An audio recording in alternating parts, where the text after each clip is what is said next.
Hello, my name is Thomas. I'm field engineer based in Germany. I'm with VMware almost 9 years right now. I was a customer, and using hands-on labs was the best opportunity to get in touch with new technology, to try things out without worrying about breaking stuff.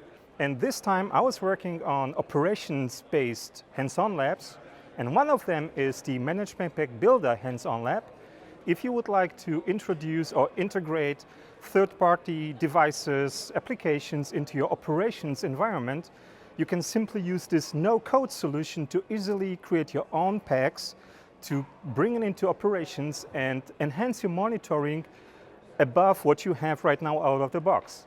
If you take this lab, you will learn when to use the builder, how to use it, how to create a management pack from scratch.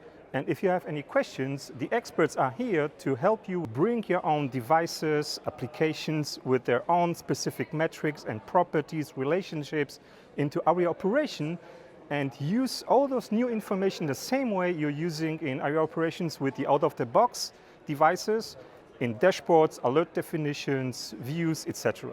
Come take the lab.